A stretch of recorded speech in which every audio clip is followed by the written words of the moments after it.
Buenas noches a todos, qué bueno que ya estamos reunidos para orar otro miércoles más de este año 2020 y vamos a ir directamente hoy a la palabra del Señor. Agradecemos la vida de todos los que nos acompañan en esta hora y vamos a meditar en el texto que tenemos ahí en la Carta a los Romanos, en el capítulo 1. Vamos a leer del versículo 1 al 7. La Carta a los Romanos, capítulo 1, versículos del 1 al 7. Y le he titulado a la meditación del día de hoy el llamado de Dios. Y dice así este texto.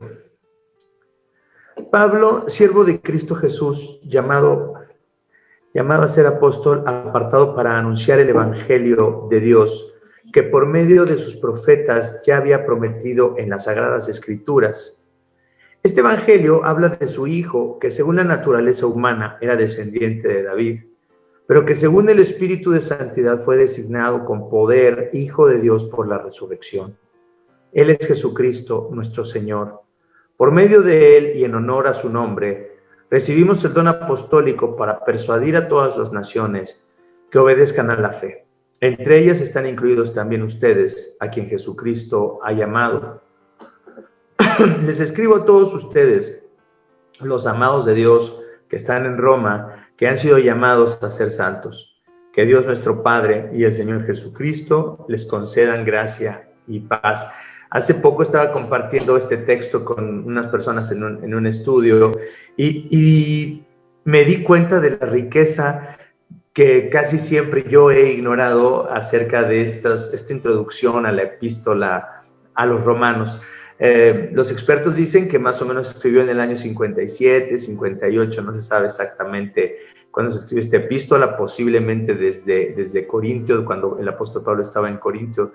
Pero los conocedores de esta epístola afirman que Pablo estaba muy interesado en presentarse a los romanos, ellos lo conocieran para que, conociendo su llamado, su ministerio apostólico, pudieran recibir una explicación muy clara del Evangelio, porque realmente también las personas que conocen de las epístolas y el Nuevo Testamento, los especialistas en el Nuevo Testamento, afirman que la epístola a los romanos es uno de los documentos más profundos que sintetizan la fe cristiana, especialmente la idea de que Dios es justicia, de que Dios demanda justicia y de que Dios ha provisto justicia para nosotros por su gracia. Con estas ideas en mente, con este preámbulo en mente, nos vamos a los primeros versículos, al versículo 1, donde dice: Pablo, siervo de Cristo Jesús,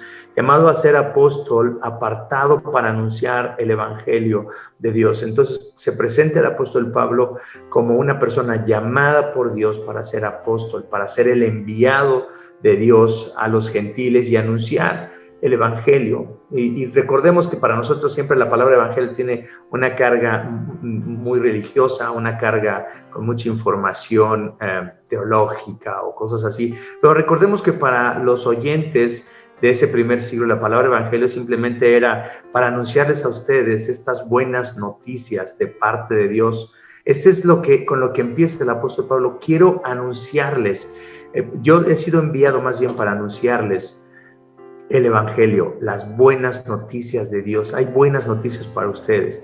Y dice en el versículo 2 que por medio de sus profetas ya había prometido en las Sagradas Escrituras.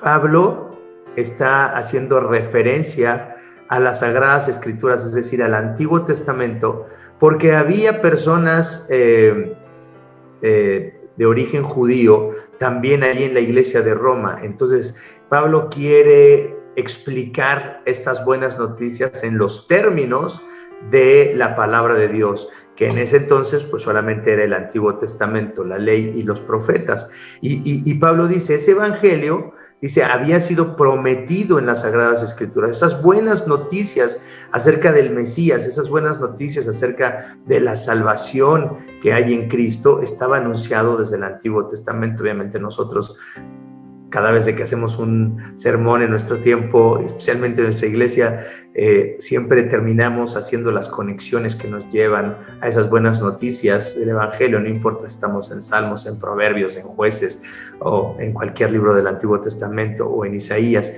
Y dice en el versículo 3, este Evangelio habla de su Hijo, que según la naturaleza humana era descendiente de David.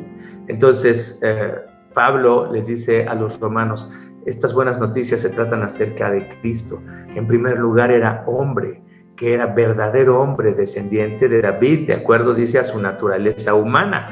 Y en el 4 dice, pero que según el Espíritu de Santidad fue designado con poder Hijo de Dios por la resurrección. Pero entonces hay otra naturaleza, otra parte de la persona de Cristo, que es su naturaleza divina como Hijo de Dios.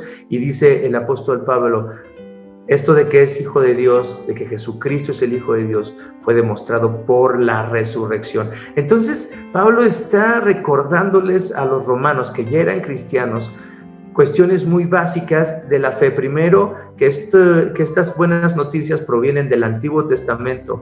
Número 2, que Cristo es verdadero hombre, que Cristo es porque desciende de David, que Cristo es verdadero Dios porque resucitó, porque venció la muerte, porque venció el pecado con su resurrección. Dice, Él es Jesucristo nuestro Señor. Recuerden que en el Imperio Romano, curios, la palabra Señor, curios, era referida al emperador, pero Pablo dice, no, el verdadero Señor es el Mesías, el enviado de Dios, el Hijo de Dios. Y dice, esto está haciendo una afirmación muy grande, y luego dice en el 5, por medio de Él, es decir, de Cristo, y en honor a su nombre, recibimos el don apostólico para persuadir a todas las naciones que obedezcan a la ley. ¿Cuál es ese don apostólico del que habla Pablo? Habla del don de que Cristo les dio a sus discípulos, especialmente a los apóstoles, para que hicieran milagros, para que sacaran fuera demonios, para que tuvieran un poder que nadie en la historia de la iglesia ha vuelto a tener, sino solamente los apóstoles, que podían resucitar muertos, que la gente tomaba pedazos de su ropa o ropa de ellos y los enfermos sanaban. Entonces, ese es el don apostólico. ¿Y para qué lo recibió? Dice, para persuadir a todas las naciones que obedezcan a la fe. Es decir, que crean en el Evangelio. Y dice en el versículo 6, entre ellos están incluidos también ustedes, a quienes Jesucristo ha llamado. Entonces, número 1, primero Pablo habla de un llamado para él, para ser apóstol, para ser enviado y anunciar este Evangelio. Pero luego aquí entra otro llamado. Dice, ustedes están incluidos en este llamado, dice, y dice en el versículo 7, y les escribo a ustedes, los amados de Dios que están en Roma, que han sido llamados a ser santos. Entonces, llamados a creer en el Evangelio y llamados a ser santos. Y esto es algo que tiene que ver con nosotros. O sea, lo precioso de la introducción a la epístola a los romanos es que Pablo se presenta como llamado por Dios para anunciar estas buenas noticias. Pero luego les dice a los romanos, pero Dios los ha llamado a ustedes a creer en este Evangelio y también los ha llamado, si creen en este Evangelio, a ser santos. Dice que Dios nuestro Padre, el Señor Jesucristo y el Señor Jesucristo les concedan gracia y paz. Y yo creo que es algo que tenemos que recordar como cristianos. ¿A qué me ha llamado Cristo? En primer lugar, mi llamado es a creer, a poner mi confianza en el Evangelio, a poner mi confianza en Cristo, en esa gracia que hemos recibido, en ese perdón de pecados que hemos recibido, en esa vida nueva en la que podemos caminar. No es que somos perfectos, somos personas malas, podemos actuar de una mala manera, pero no vivimos deseando continuar así.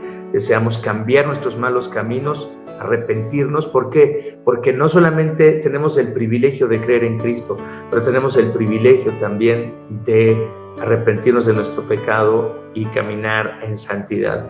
Así es que hoy, mientras nos preparamos para orar, recordemos nuestro llamado. Hemos sido llamados a creer en el Evangelio, hemos sido llamados a anunciar el Evangelio como lo hizo el apóstol y hemos llamado a caminar en santidad. Ese es nuestro llamado básico y de ahí el apóstol Pablo va a desarrollar todo su argumento acerca de la salvación. Así es que pensemos en esto mientras oramos. ¿Por qué? Porque también oramos para que otros conozcan de Cristo, porque oramos por los enfermos, pero no oramos nada más para que sanen, oramos para que conozcan al Señor. No solamente oramos por los que están sin trabajo, pero oramos para que la gente que sufre conozca a Cristo cuando no tiene trabajo. Entonces, no oramos solamente por el bienestar de este mundo, pero oramos principalmente, y eso es algo muy importante, oramos para que Dios se haga conocido a todos aquellos por los cuales oramos.